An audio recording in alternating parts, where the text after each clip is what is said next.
Allah ta'ala wa barakatuh. Alhamdulillah qui s'est qualifié de miséricordieux et qui n'a pas restreint sa miséricorde aux seuls croyants seulement. Il a dit Ba'da a'udhu billahi minash shaitanir rajim, bismillahir rahmanir rahim, inna Allah kana bin nasi ra'ufun rahim. Nous avons commencé la semaine dernière par évoquer les premières exigences à la miséricorde divine.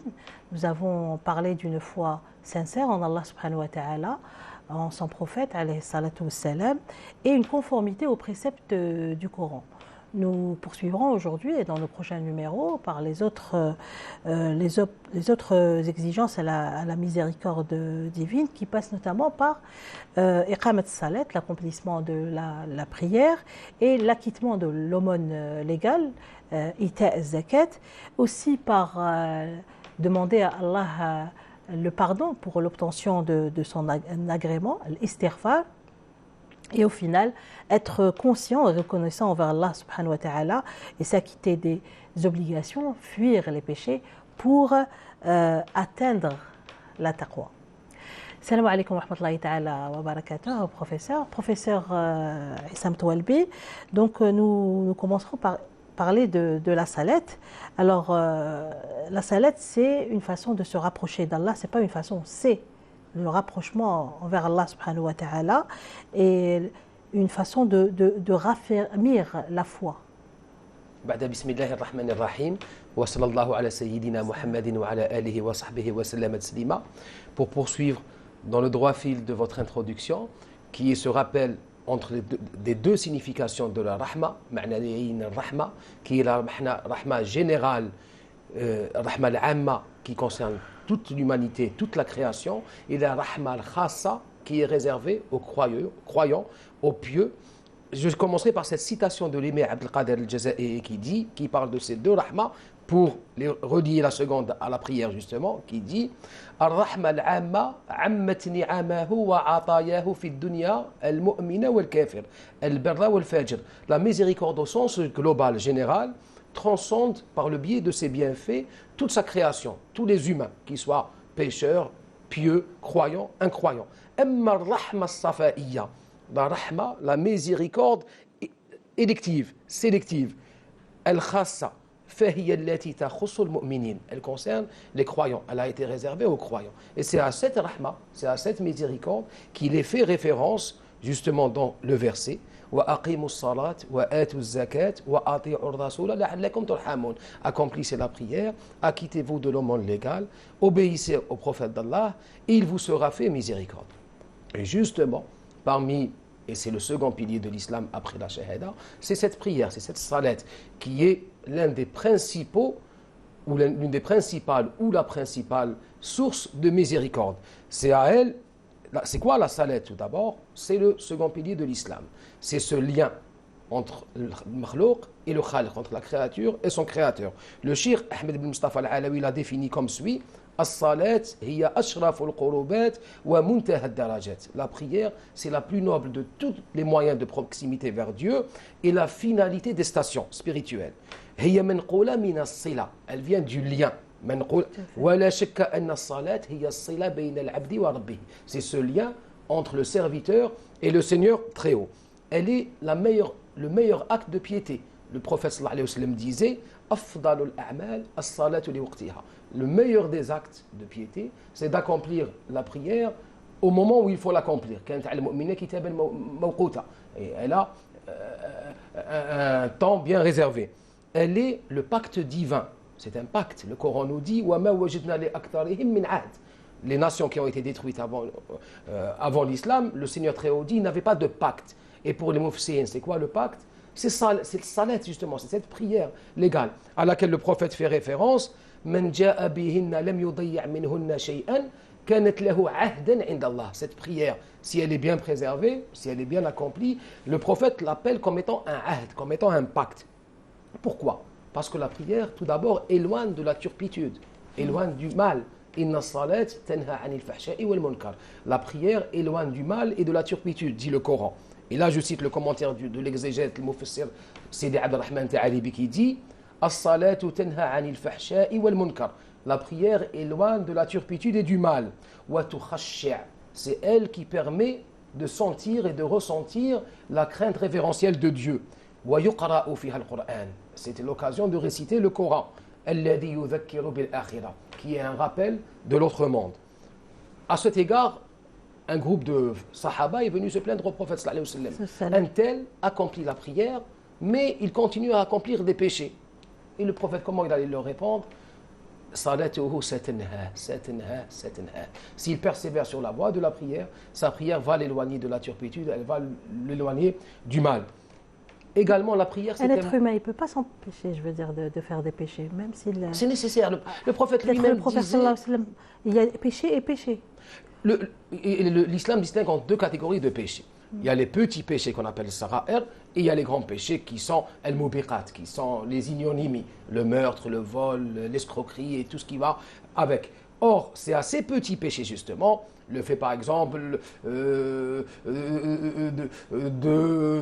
dire quelque chose qu'il ne faut pas dire, de regarder quelque chose qu'il ne faut pas regarder, c'est considéré comme étant des petits péchés. C'est à ces petits péchés justement qu'il est fait allusion par rapport à la prière justement.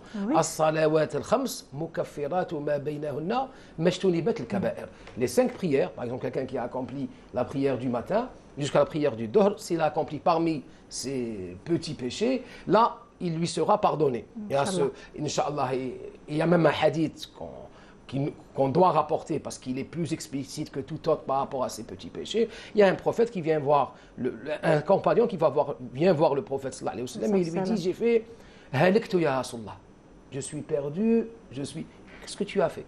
Il lui a dit, une fille que je connais, je ne suis pas marié, je lui ai tenu la main, on a marché, on s'est resté, t'as rien fait de plus grave. Il lui a dit non, vous n'êtes pas allé plus loin. Il lui dit non. Il lui a dit alors, la prière du matin et la prière du soir, entre les deux, invoque le pardon de Dieu et il te sera fait pardonner. Regardez toute la miséricorde, Rahma al-Muhammadiyya, comment il accueille chacun à bras ouverts, il laissait toujours à espérer. Et donc, quand vous dites Salatu tanha anil fahsha'i wal munkar, donc elle éloigne le croyant des mubiqat.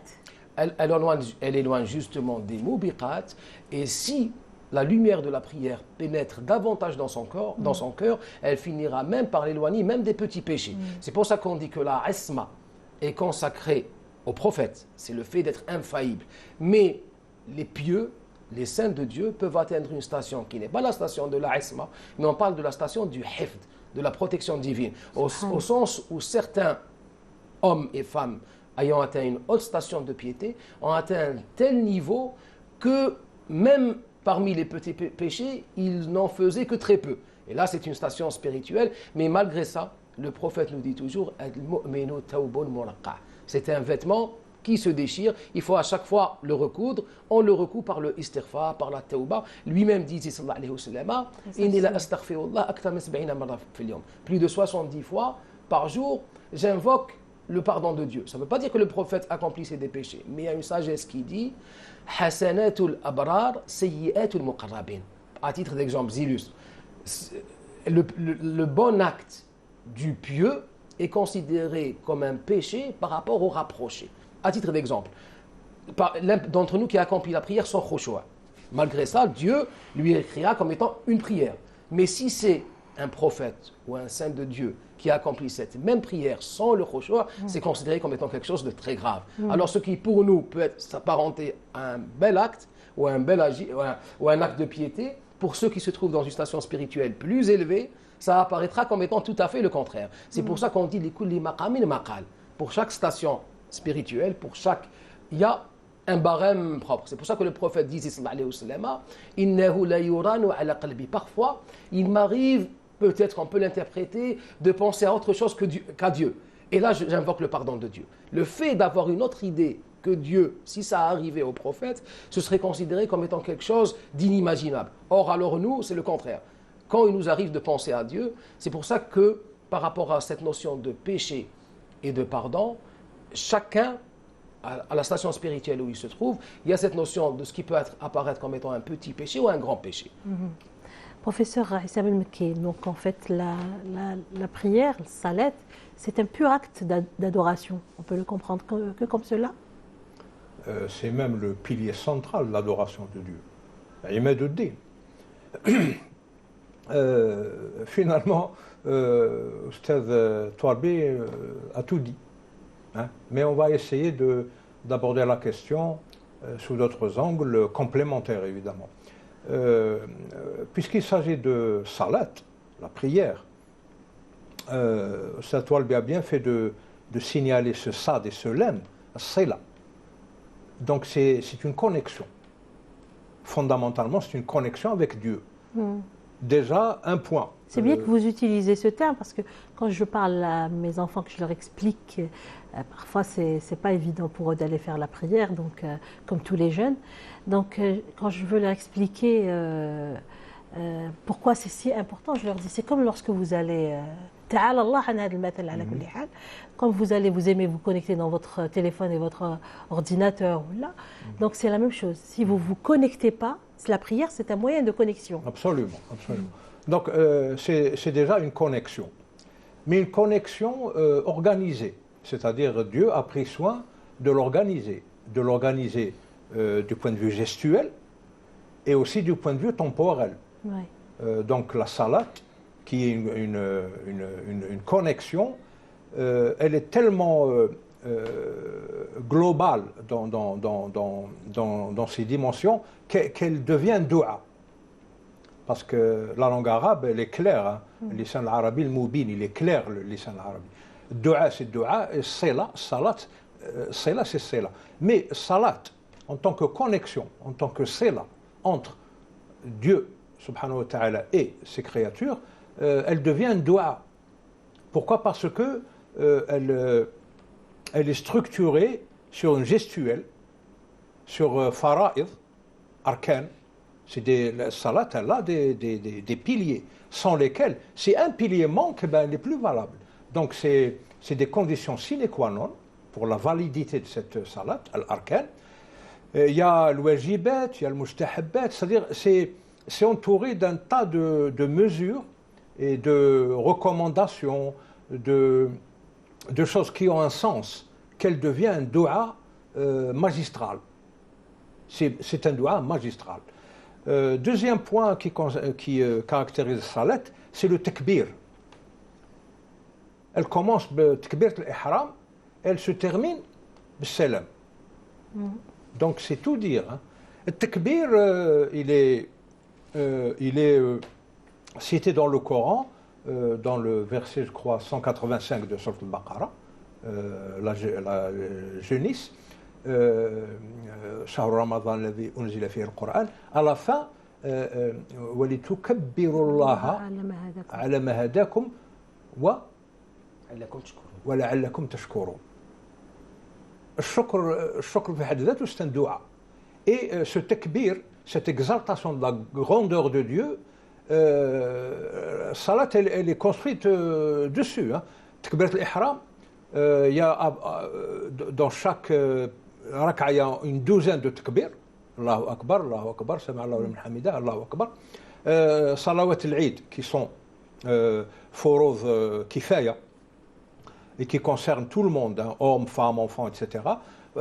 C'est mbni al takbirat, 7 takbirat, puis 5, etc., 5 takbirat. C'est-à-dire, cette exaltation de la grandeur divine, de la grandeur de Dieu, ne quitte pas cet acte de faire la prière, cette salat.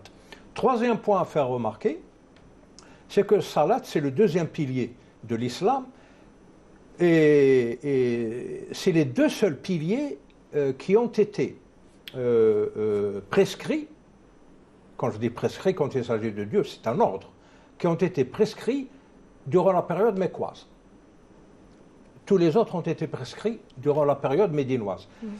Salat, elle a été prescrite 2 ans avant la Hijra, l'Isra al Mi'raj. Cette fameuse nuit de 27 Rajab, quand l'ascension physique et mystique, hein, parce qu'il y en a qui disent ascension physique et mystique du prophète alayhi salam, qui est arrivé jusqu'à Sidrat al-Muntaha, et c'est durant cette ascension physique et mystique que la prière a été ordonnée, que la prière a été instituée, établie, prescrite, etc. Et sans l'aide de Sayyidina Moussa alayhi salam, on ferait aujourd'hui 50 prières par jour. Hein. Oui. On n'en fait que 5 grâce au conseil, à l'intervention de Sayyidina Moussa alayhi salam. Bon, alors, l'aspect temporel. Nous avons l'occasion nous avons déjà eu l'occasion de le dire. La prière salat, c'est l'adoration qui va avec l'unité temporelle quotidienne, journalière. Donc elle est rythmée par les mouvements solaires et il y en a 5 par jour. Là, il y a une petite remarque à faire. Il y a des ulama qui disent que la journée commence la nuit d'avant. Oui. Et il y en a d'autres qui disent non, elle commence après l'aurore. Mm. Il y a un problème, parce que là, c'est le problème de Salat al-Wusta qui se pose. Salat al-Wusta, est-ce que c'est Salat al-Fajr ou Salat al-Asr? Personnellement, je penche vers Salat al-Fajr. لأن Laylatul Jumu'ah, elle commence, Laylatul Jumu'ah, elle commence après le crépuscule du jeudi. Donc, Laylatul Jumu'ah, Titba' al-Jumu'ah. Donc, quand on compte comme ça, le Maghrib, c'est la première prière de la journée, l'Isha, c'est la deuxième, et le Fajr al-Subh, c'est celle du milieu. Et puis vient Dhuhr ou l'Asr, c'est les deux suivantes. Donc, Salat al-Wusta, pour moi, ça n'engage que moi, parce que je suis qadiyat qana'a, c'est une conviction. Pour moi, Salat al-Wusta, c'est le Fajr. Mais ça ne change rien à la donne. Que ce soit le Fajr ou l'Asr, le hifad al salat, c'est le hifad al salat. وحافظوا على الصلاة. Ah oui, Salat على الصلوات. Salat al-Wusta. Là, moi, je reproche à nos érudits de ne pas trancher certaines choses. Il y a toujours un débat qui reste ouvert. Laylat al-Qadr, est-ce que c'est la nuit du 27 ou du 21? Parce qu'il n'y a pas de réponse, c'est tout. Non, Dieu, Allah nous a donné les moyens de trancher. Et il y a, pardon, professeur, même un troisième avis, un peu plus rare, comme on dit, shad, un peu plus rare, pardon. Hafidou ala salawat. C'est la salawat avec le haqq tabaraka wa ta'ala qui est la prière légale qu'on connaît. Wa salat al-wusta, certains ont dit c'est la salat sur le Nabi sallallahu alayhi wa sallam. Sallu alayhi wa sallimu taslima. C'est-à-dire qui est le wasila, sahibul wasila. Il y a même un troisième avis pour vous dire combien. Oui, moi je n'apprécie pas parce que ça alimente une culture du doute. Mais en même temps, ça nous permet de chercher, de débattre. Ikhtilaf ummati rahma. Ces divergences sont source de miséricorde. L'Ikhtilaf, il ne faut pas qu'on en fasse un jeu. L'Ikhtilaf, ça dynamise. Un moyen de quête et de recherche. Voilà. Mais il faut trancher. Par exemple, la dernière fois, vous avez cité pour la nuit de Laylatul Qadr, vous avez cité l'exemple donné par Sahabi Jalil. Il a compté les lettres, le nombre de lettres, jusqu'à Hiya. Hiya, ça fait 27. C'est justement cette himma de vouloir chercher qui est poussé à...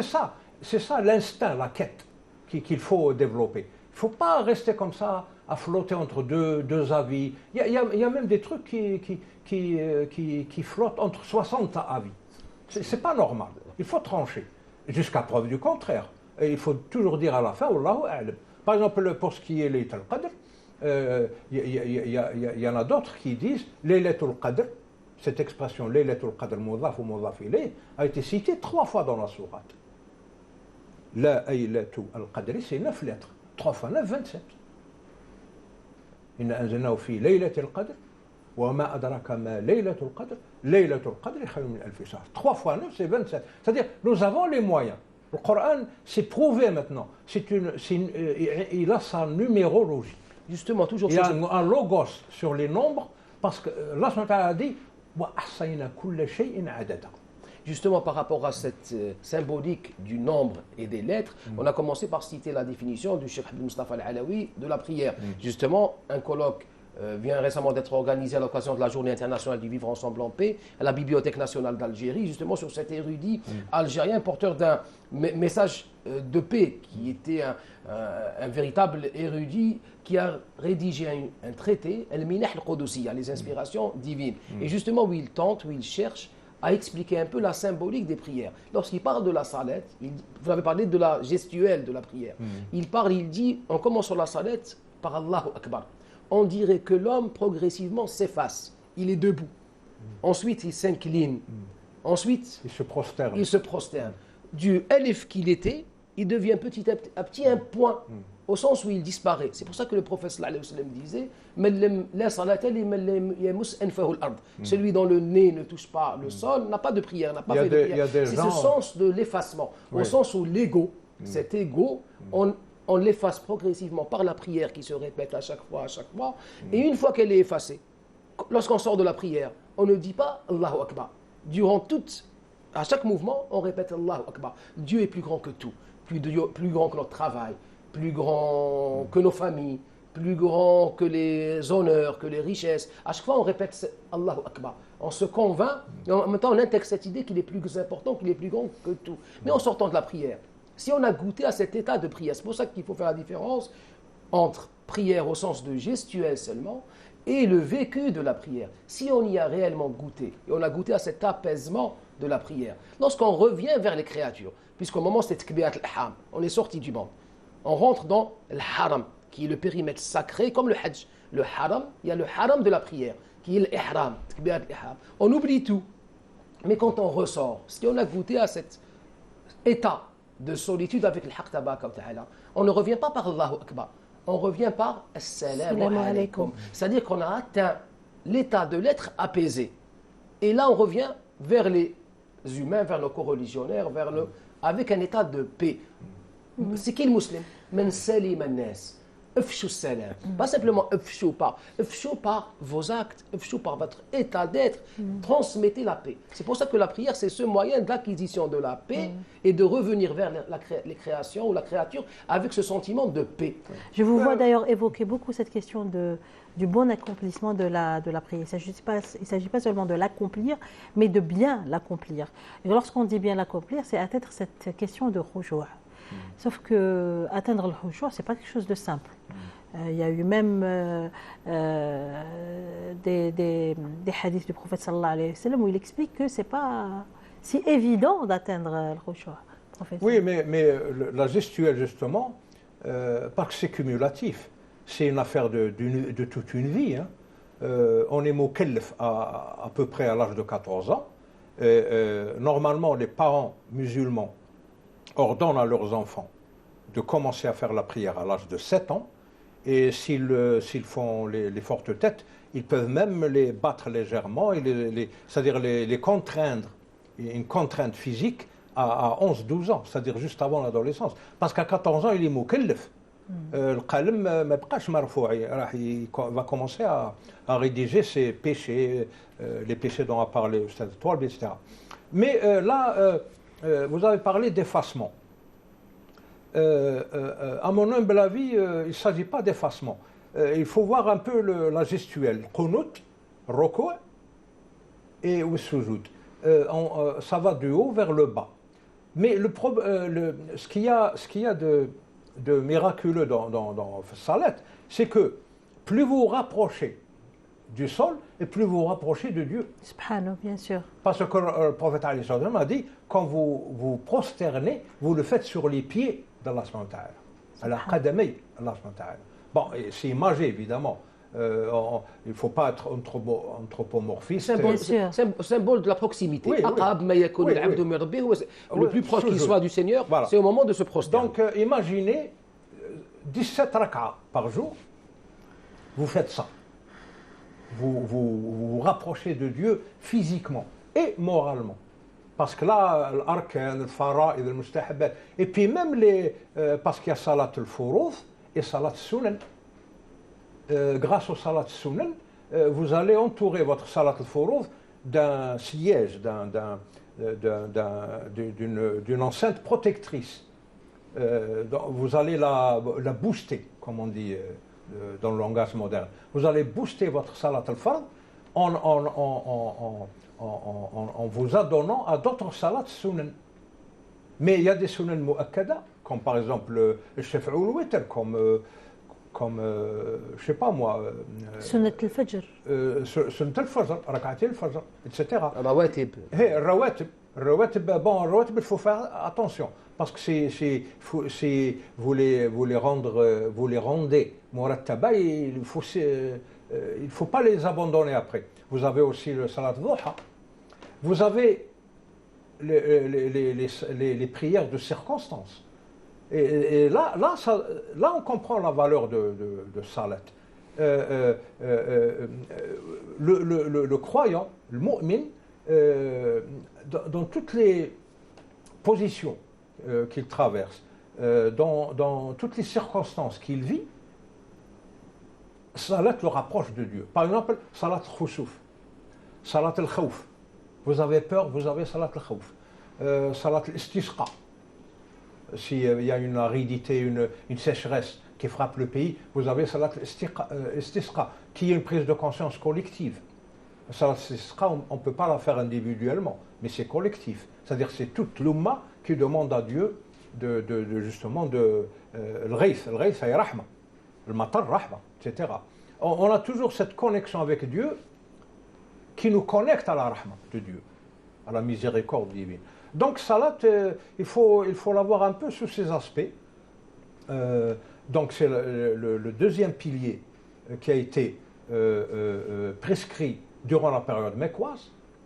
Et pour comprendre la valeur de la salat, par exemple, boire de boissons alcooliques n'a pas été interdit de façon brutale en islam. Qu'il tadarruj. Parce qu'en islam, le hikmah de l'islam, l'interdit vient toujours de façon progressive, ou le halal toujours d'un coup. C'est-à-dire directement. Il n'y a pas, le halal n'a pas besoin de temporisation. Mais tahrim, parce que Allah dans sa rahma, prend en considération le fait que l'habitude est une deuxième nature.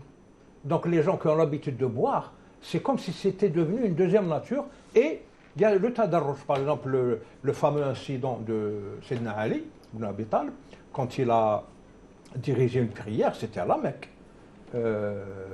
Il s'est trompé en lisant Salat Jahr, une prière à voix haute. Il s'est trompé quand il a lu Surat al-Kafirun. Il a dit exactement le contraire de Surat al-Kafirun. La a'budu ma ta'budun, il a dit a'budu ma, etc. Parce qu'il était en état d'ébriété. Donc Allah, dans cet esprit de tadarruj, mais en prenant toujours soin de fournir ce respect à la prière, il a dit la taqrubu salata wa antum sukara. Tadarruj. Première étape, n'approchez pas la prière en état d'ébriété. Et puis c'est devenu carrément à Médine. Coran al-Madani, il a carrément haram le khamr, le kuhul, etc. Et c'est cette même prière qui va donner la force de pouvoir éviter les absolument, interdits. Absolument. Lorsqu'il est dit assistez-vous par la patience, la persévérance et la prière. Car c'est une discipline, la prière. C'est une discipline. Il y a des gens qui se pâment en découvrant le yoga, l'introspection, la méditation. Mais tout est dans la prière de l'islam, tout. Il y a du yoga, il y a de la méditation. Il y a justement, pour rebondir sur cette idée de méditation et de connexion dont vous parliez, comme le... C'est l'épitome de la méditation. Et c'est une source de lumière. Celui qui l'accomplit comme il le faut, quand il le faut, ça sera pour lui une source de lumière. En tout cas, la prière, le deuxième pilier de l'islam, c'est Imaduddin, c'est le pilier central. Donc c'est une obligation indiscutable. Donc elle est sujette à une rétribution quand vous la faites et à une punition quand vous ne la faites pas. Ça c'est pour que les gens ne pensent pas que la rahma rahmati wasi'at kulla shay. Oui, mais c'est pas une raison, par exemple, pour ne pas faire la prière. C'est une obligation. C'est une obligation. Oui, c'est une obligation.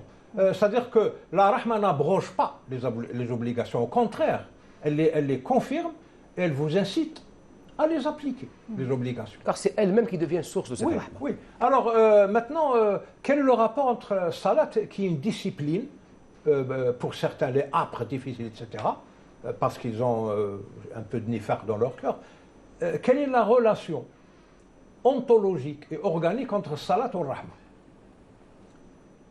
Là, on peut faire une comparaison. Il y a des gens de chez nous, des gens, bon, c'est pas la peine de les citer, mais c'était des gens en vue, bien en vue, qui ont dit, dans un pays musulman, que la prière dégrade l'être humain, parce qu'il roule son nez dans la poussière. ça le dégrade. Ça, c'est les visions humanistes. L'homme est la mesure de toute chose, l'homme est le maître de l'univers, l'homme est ceci, l'homme est cela, c'est lui qui gère. Il ne faut pas le dégrader, c'est la vue humaniste. Nous, on est humain et humanitaire, on n'est pas humaniste. Parce que l'humanisme est un isme, donc c'est une doctrine, une philosophie qui considère l'homme.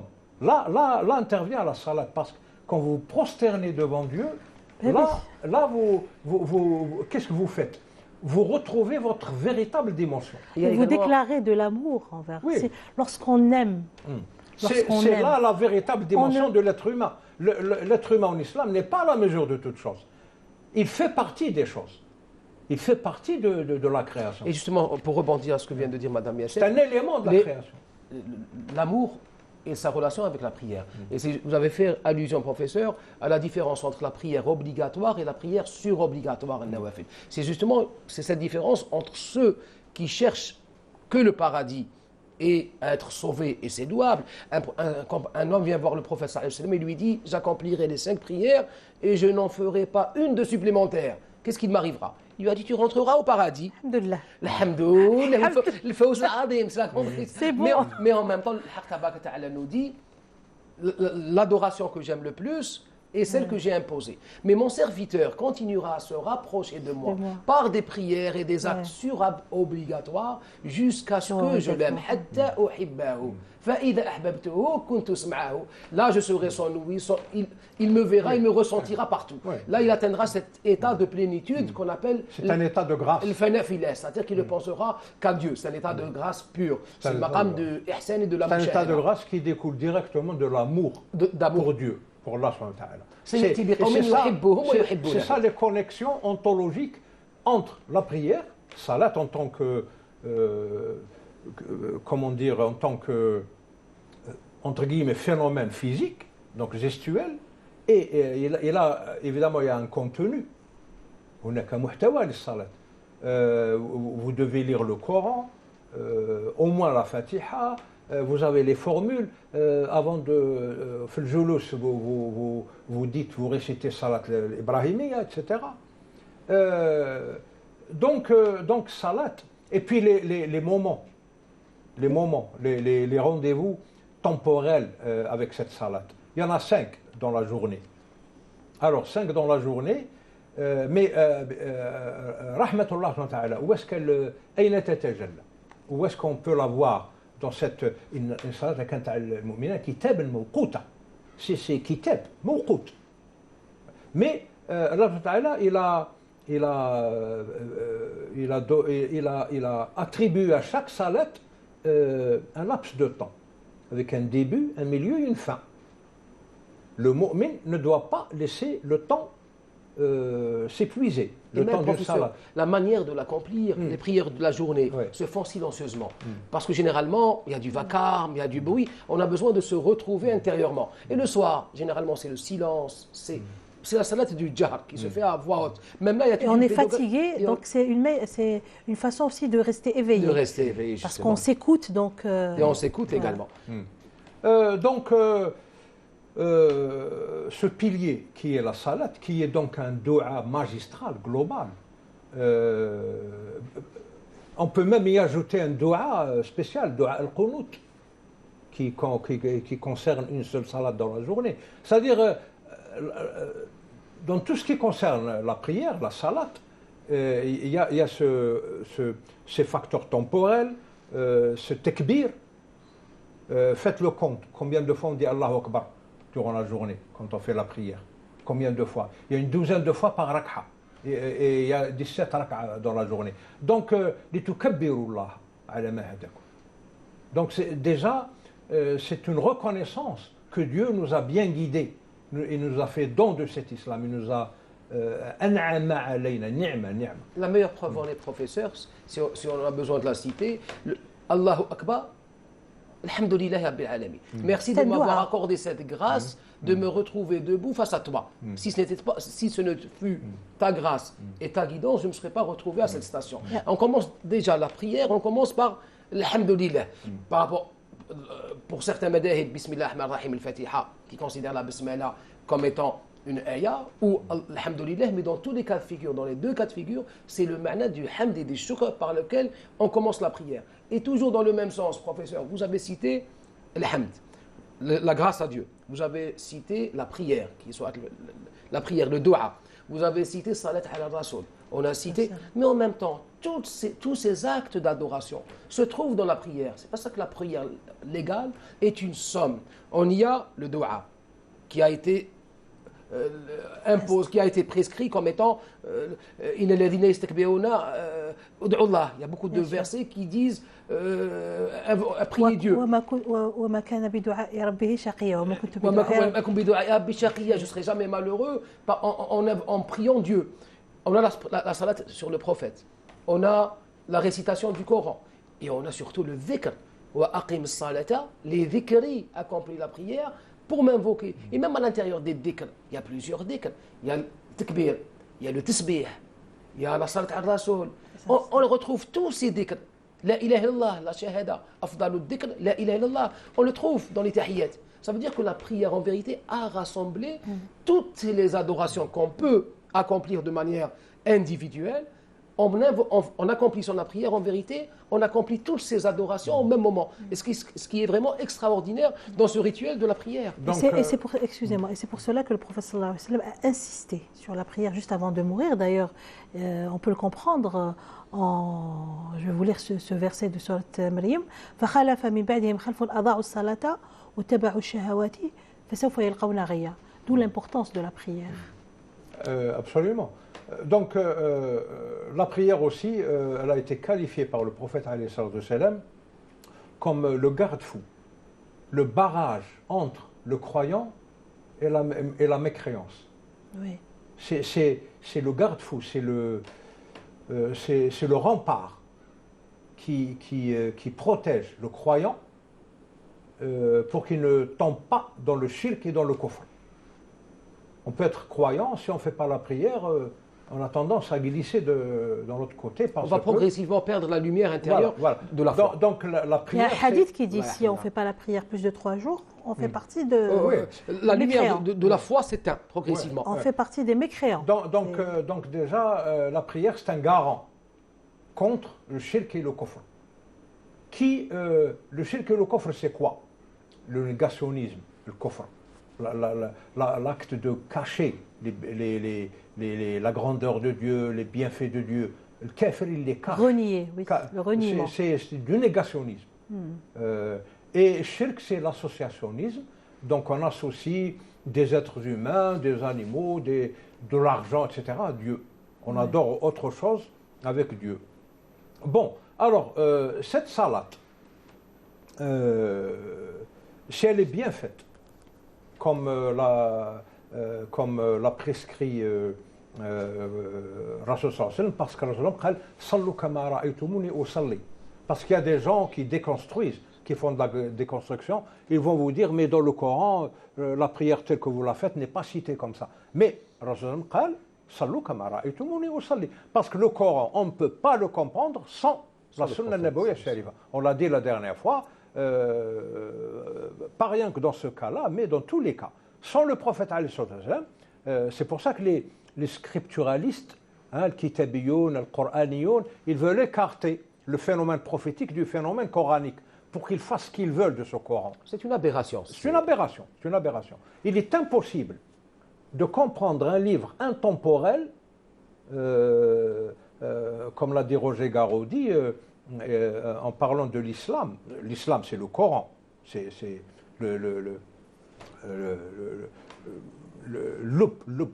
l'âme, l'esprit de l'islam, c'est le Coran al-Karim. Il a dit que le Coran, à chaque fois que le temps semble le dépasser, l'islam le rattrape et le dépasse. Donc c'est un livre intemporel qui convient à toutes les époques, à tous les lieux, à toutes les cultures, etc. Donc, salat, pilier central, Imaduddin. Deuxième pilier qui a été prescrit durant la période mécoise. Pourquoi tout ça? Parce qu'il y a un phénomène historique, c'est peut-être du qada ou qadar. Les musulmans, je dis bien les musulmans, parce que personnellement, je ne fais pas l'amalgame entre islam et musulmans. L'islam, c'est une chose et les musulmans, c'est une autre. Alors, les musulmans, depuis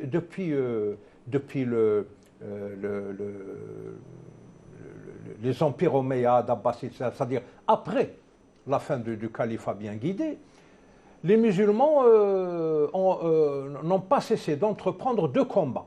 Un combat externe et un combat interne. Le combat externe, c'est pour imposer des conditions géopolitiques pour que cette religion, l'islam, la seule religion agréée par Dieu, ne trouve pas d'entrave et arrive à tout, que le message arrive à toute l'humanité. À charge pour l'humanité de l'adopter ou pas. Mais le musulman, le jihad fi sabilillah, n'est pas un jihad qitali, foncièrement guerrier, non.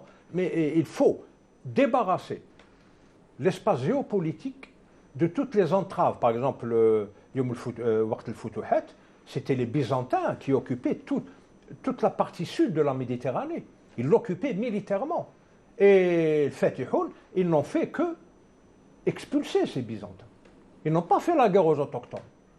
Donc ce combat externe se fait contre les ennemis de l'islam. Les croisés, les croisades, la colonisation.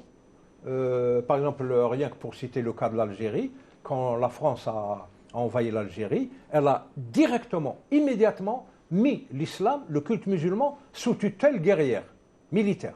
Elle l'a mis sous la tutelle du ministère de la guerre, carrément. Après, parce qu'il y a eu des républiques qui sont venues, elle l'a mis sous le ministère des armées, donc le ministère de la défense. Après, le ministère de l'Intérieur, et plus particulièrement le deuxième bureau, etc., les renseignements, etc. Donc l'islam, jusqu'à 1962, il était sous tutelle régalienne française. Pourquoi? Parce que c'est ça les causes du combat externe des musulmans. Combattre toutes ces entraves, toutes ces turpitudes, justement, qui viennent des non-musulmans et qui visent directement l'assassinat, entre guillemets, de cette religion. Il y a même un verset qui établit ce lien entre le djihad et la prière. Oui. Il y a même la manière d'accomplir la prière durant le djihad. Oui, oui. Tellement comment l'imam conduit la prière, et puis il y a une partie qui se retire, qui vont continuer le combat, et d'autres qui viennent, etc. La prière en elle-même était un djihad. Oui, oui, absolument. Car on ne peut pas également parler de prière sans parler d'une des conditions essentielles de la prière, qui est le wudu. Parce que la plupart de ceux qui n'accomplissent pas ou qui n'arrivent pas à accomplir la prière, en leur posant la question, ils vous disent pas de problème avec la prière, mais j'arrive pas ou le wudu. Le wudu me semble trop contraignant, me semble trop difficile. Or, c'est la porte, le wudu est la porte de la prière, mais le wudu, pour pouvoir le supporter, le Haqq Tabaraka Ta'ala nous dit innaha lakabira.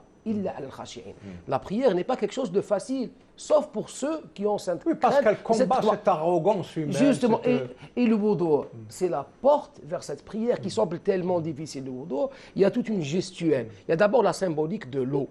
L'eau, on la retrouve dans toutes les traditions, que ce soit par le baptême, que ce soit dans la religion hindouiste, dans toutes les religions, il y a la symbolique de l'eau, qui est vraiment cette symbolique entre le monde de la matière et du sens, du ma'na, de l'esprit. Tout comme l'eau redonne vie à la terre, elle nous redonne vie. Prenez par exemple au cœur également, par l'ablution, par le wudu. Oui. Prenez par exemple le Risal de Sidna Moussa alayhi salam. L'élément aquatique est ultra présent. Alors, il a commencé sa vie, ses frères l'ont jeté dans un puits, l'élément aquatique.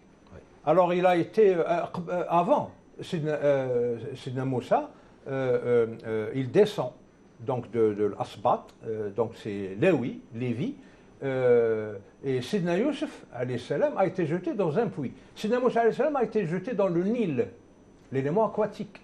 Il a été recueilli dans un panier d'oiseleurs sur le Nil pour que Assia, le mu'mina Assia, Zawj Pharaon, l'adopte. Alors après, c'est un autre élément aquatique qui lui a permis de s'enfuir de l'emprise de Pharaon. La mer s'est ouverte pour lui. Celui qui a bénéficié des enseignements de Sidna Moussa, Dhunnoun. Le noun, c'est le poisson, le hout. C'est-à-dire, vous prenez par exemple le cas de Sidna Moussa alayhi salam. L'élément aquatique est quasi permanent. Et en même temps, l'eau qui se divise en deux, c'est en même temps l'eau qui sauve. Pour d'autres, les armées de Pharaon, c'est l'eau qui les a détruits. Le poisson du Roulem qui est tombé dans l'eau, c'était un signe qu'il allait rencontrer le Khadr alayhi salam, etc. Là où vous allez. Et justement, dans le wudu, il va y avoir toute une gestuelle en relation avec l'eau. On se lave la bouche, on se purifie de tout ce qu'on a dit. Oui. Le visage, les yeux, de tout ce qu'on a pu voir. Les mains, en même temps les pieds, les oreilles, de ce qu'on a pu entendre. En même temps, en accomplissant le wudu, pourquoi on dit ça? Il faut avoir à l'esprit. La prière est un double accomplissement. C'est l'accomplissement par la gestuelle, ce qu'on appelle a'mal al-dahir. Mais il faut qu'il y ait en parallèle. C'est un effort intellectuel que le croyant se doit de faire. Il faut qu'il y ait cet effort de a'mal al-batin, ce qu'on appelle les actes intérieurs ou les actes cachés. Lorsque je dis Allahu Akbar, avant de le dire, je prends une seconde et il faut que j'ai à l'esprit que Dieu est plus important que tout. Et je dis Allahu Akbar. Là, je l'ai dit par la langue et je l'ai dit par le cœur. Mais si je dis Allahu Akbar et je suis en train de penser à autre chose, en même temps, je ne l'ai pas dit par le cœur. Pareillement, lorsque je fais le wudu, je me rince la bouche. En même temps, je fais cette niyya, cette intention que Dieu me pardonne les péchés. Innamal a'malu binniyat. Les actes, les gestes n'ont de valeur que par cette niyya qui est l'esprit de l'acte. Sans niyya, la prière n'est pas valable. C'est un rukn, c'est le premier d'ailleurs. Ce qui est important dans tout ça, c'est que la prière est directement liée, foncièrement liée à la tahara, à la pureté. Et l'élément purificateur, c'est l'eau. Mais Allah nous a facilité les choses. Il n'y a pas d'eau, vous êtes malade, etc. Tayammum. Le contact avec une roche, un élément naturel, est purificateur. C'est-à-dire, même la gestuelle dont vous parlez, la gestuelle, elle peut être réduite au mouvement des paupières. Si vous êtes malade, si vous êtes fatigué, etc. Par exemple, si vous êtes sur une monture qui refuse de se tourner vers la Qibla, vous pouvez faire votre prière où que se dirige la monture. Vous n'êtes pas obligé Le prophète sallallahu alayhi wa sallam accomplissait la prière sur sa monture durant les voyages. Donc, certains disent que les prières qu'il a... Nawafil, que c'était des prières surobligatoires dans certains récits, oui. En tout cas, mais c'était la prière, mais c'était des prières. Allah a tout facilité pour qu'il n'y ait aucune excuse. D'accord, juste une question, parce qu'on arrive presque à la fin de l'émission. Forcément, ce sont des questions un petit peu pratiques concernant les musulmans. Souvent, les questions qui se posent dans les émissions de Fetwa, c'est comment concilier entre la prière et le travail, le cadre de travail, que ce soit dans un pays musulman ou lorsque les musulmans vivent en Occident ou dans des pays non musulmans. De toute façon, le problème se pose partout aujourd'hui. Donc, comment peuvent-ils faire? Comment concilier entre les deux, entre la religion et cette obligation de travail? Le problème, vous savez, il est beaucoup plus large que ça. Juste pour finir, cette histoire de combat, je vais répondre à ça, si vous permettez. Ce combat externe, on l'a expliqué, c'est un combat c'est un combat vital. Le combat interne, c'est les musulmans eux-mêmes qui le font contre eux-mêmes. Et là, la prière intervient. Par exemple, les druzes ne croient pas que la prière est un farz. Seuls les chiites druzes peuvent faire la prière. Vous et moi, on n'est pas obligés de faire la prière. Donc, Shaitan, utilise cette prière pour égarer les gens. La salat dans la Shia, ça n'a rien à voir avec la salat de la Sunna, telle que Rasul l'a prescrite. Et autour de tout ça, gravite le problème de Sayyidina Ali. Hein? On en fait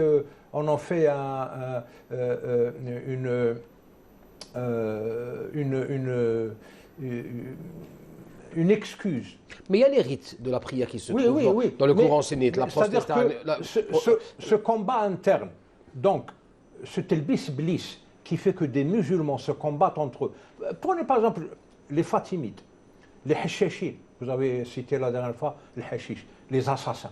Assassins viennent du mot Hashashin. C'est des gens qui croient qu'ils iront au paradis. Plus ils tuent des gens, plus ils ont des chances d'aller au paradis. Mais les sectes existent dans toutes les religions, elles ont toujours existé, professeur. Ce n'est pas propre à l'islam. Non, je n'ai pas dit ça. J'ai dit que les musulmans arrivent, quand ils s'égarent à entreprendre un combat interne contre eux-mêmes. Et la salat n'est pas épargnée. Parce que, en tant que pilier de l'islam, en tant que deuxième pilier, elle est touchée par ces trucs. Il y a des gens qui disent, vous faites la prière comme ça, l'autre il fait comme ça. C'est-à-dire, il y a une dissension. Justement, il y a un problème quelque part. Qui, la prière est censée apaiser. Est censée, justement, on termine par ce salaire. Il faut la préserver. Même chez nous, que certains sortent de la mosquée, parfois en ayant un air agressif, en ayant un air parce négatif. Ils sont dans un autre, on sait très bien qu'ils sont dans un autre débat, dans des luttes de pouvoir. Ça n'a absolument rien à voir avec la. Ça n'a rien à voir avec la prière. prière. Répondez à cette question, parce qu'il y a des personnes qui nous regardent et qui se posent cette question-là, surtout nos frères musulmans qui habitent en Occident et qui se posent la question comment concilier entre la religion et le travail, ou pouvoir faire la prière, comment faire ses ablutions, etc. Quelles solutions ils ont Bon, d'abord, l'islam en tant que religion vécue n'engage que le musulman. Quand on est dans un pays non musulman, on n'est pas obligé de causer, même de façon innocente. On n'est pas obligé de causer matière à friction avec les gens parmi lesquels on vit. Donc, il faut. C'est une question de sagesse, de hikmah. Ou peut-être faire un petit peu l'effort de chercher des endroits. Oui, par exemple, le prophète, parce que notre thème c'est salat, il a dit que salat, voilà. Sans exception. Voilà. Ça ne veut pas dire pas obligé d'aller à la mosquée. Ou... Voilà. Ça ne veut pas dire que moi, si je réside dans un pays occidental, je fais la prière dans la rue. Tout à fait. Je dois chercher un endroit par respect à cette prière. Voilà. Je n'ai pas le droit de gêner la voie publique avec mes adorations. Et même par rapport aux adorations, vous l'avez cité tout à l'heure, professeur, il y a le rokhas dont on a parlé, la salat, quand on n'arrive pas à l'accomplir au moment. Il y a le qada, tuqda salat. Il y a le jama'. Ça ne devient pas une habitude. Jama' taqdim et jama' ta'khir. Nous parlons de personnes qui vivent. Oui. Par exemple, s'il travaille toute la journée, il n'a pas où prier, à titre d'exemple. Il peut accomplir le dohr et le asr en même temps. Ça devient une habitude. Mais sinon, pas le choix. Jama' taqdim. Mais c'est une prière, Jam'u Taqdim, ou je dis bien en cas de nécessité, il n'a pas eu le choix. Ou bien ça devient Jam'u Ta'khir. Ça c'est à titre d'exemple. Si on est en voyage, il y a le taqsir. Quand c'est provisoire. Bien sûr que c'est provisoire. Pour ce qui est de l'organisation, là c'est une question de, comment on appelle ça, c'est l'ergonomie. L'ergonomie, c'est l'organisation du travail, de la vie sociale. Très bien. Le dernier mot. Donc en concordance et en harmonie avec l'être humain. L'ergonomie dans un pays musulman, par exemple, les bureaux d'études, les architectes, ils doivent prendre en considération. Très bien, on a terminé l'émission. C'est bon, on est arrivé à la fin. Quand je fais les plans d'un édifice public, je dois prévoir le lieu d'ablution et le lieu de prière. Je suis dans un pays musulman. Oui. Donc c'est une question de volonté et de courage aussi. Merci à tous les deux. Merci aux téléspectateurs de nous avoir suivis. À la semaine prochaine, Inch'Allah. Assalamu alaikum wa rahmatullahi ta'ala wa barakatuh.